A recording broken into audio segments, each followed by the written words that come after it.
1.5 million Jewish children, 90% of all Jewish children in Europe, and countless non-Jewish children were murdered during the Holocaust.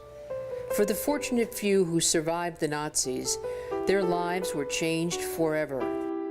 I went into first grade, second grade in the Polish school. There was a lot of anti-Semitism already. On our way home from school, we used to get beat up because they felt that we were responsible for the death of Jesus Christ. Starting in 1938, anti-Semitism was growing. I was kicked out of Cub Scouts at the age of 8. Jews were afraid to walk at night in the streets. The Polish youth, they were standing in front of Jewish stores and they were saying, "Don't buy by a Jew." When I went back to school, there was a teacher there who made a comment, "The answer is stupid because you are Jewish." Children and their families from all over Europe were forced out of their homes into ghettos. They were only allowed to bring what they could carry. The ghettos were filthy and full of disease. Children and adults died every day from starvation. In 1941, they established a ghetto, and this isolated us from normal life. The laws came out that we had to abandon our homes and move into the ghetto. We had to move in with like 1 or 2 suitcases apiece, whatever we could carry. From the ghettos, they were forced into crowded cattle cars without food, water, or fresh air. Many died on the train. They didn't know they were being sent to concentration camps. Mauthausen was what is known as a Class 3 concentration camp. No prisoner would come out alive. They took us to some showers, and we ended up in warm showers, and we just collapsed.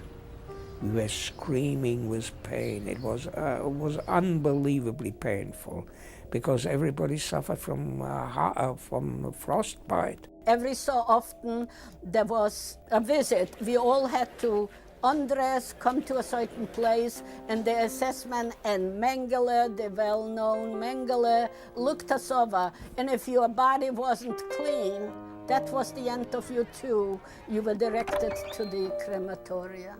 I saw a dozen or more infants sitting near this pit.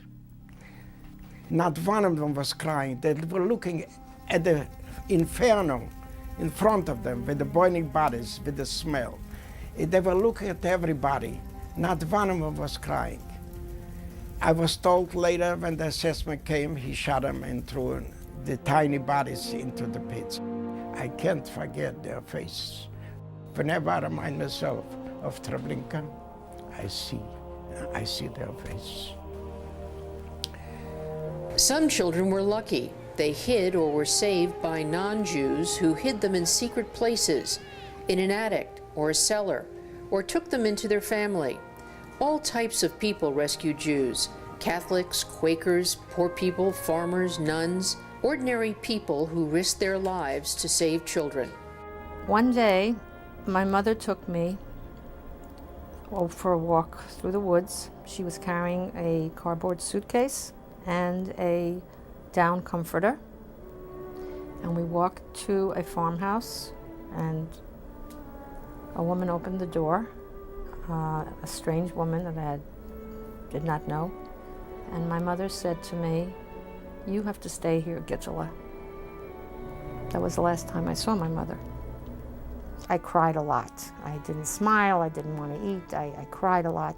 But this woman, my matka, she really allowed me to become her daughter. We found this farmer, and he dug a hole underneath his pigsty. He was a very poor man, about 9 feet long, 4 feet wide, covered it up with a few boards. We crawled in there in the fall, in November of 1942. And with manure falling overhead, the rats running back and forth, lice, bed bugs, a loaf of bread every third day, some water, just barely enough to drink. And in that pigsty, we lived for, again, close to 2 years. I have no choice. I will go in to the house that we had as children, and I'll hide myself somewhere in the attic. I divided the bread first in half, then in quarters. God knows how long that war will last. 2 days later, the whole house was occupied by German soldiers. I just said goodbye to myself. One German searched the whole attic and came up to me, and our eyes met. Of course, he couldn't see me. I saw him. I wasn't bleeding. He went away. We owe our life to Père Bruno Reinders, who was a Benedictine monk. He and his family were responsible for saving over 300 Jewish children. We were hidden under potatoes. This was in one of the convents, and Nazis came and they pitchforked it. You can't even breathe, you're choking, you can't cry, so that was an awful experience. 10,000 youngsters were given up by their parents, sent to live with strangers in England who took them in. This was called Kindertransport, the children's transport. We were inside the train, sealed windows, tightly closed. My mother and my sister outside. For 5 agonizing hours, the train stood there. I'm inside, my mother outside.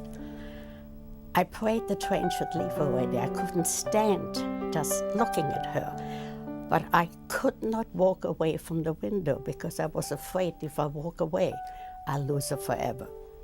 I went to Nottingham to a very nice house. I shared a room upstairs with Kathleen, the maid, and I went to school. And it was very exciting because I was very lucky. I picked up the language and I learned to read. In spite of childhoods filled with the horrors of war and genocide, these young survivors grew up to lead happy, productive lives. Their children and grandchildren are legacies attesting to the power of the human spirit and hope for a better future. I try to teach tolerance to young people and adults. People are good because there's more good people than there are bad people. I have 2 sons. Both of them are now married. I have 2 grandchildren. I'm a very, very happy and very fortunate person. It's my obligation and privilege to speak about the lives, and they had beautiful lives, of the one who perished. If we were to see a sort of a headline about you and your life and your philosophy of life on the front page of the New York Times, what would it say? German refugee survives in England and in America and lives a long and happy and healthy life. What else could one ask for?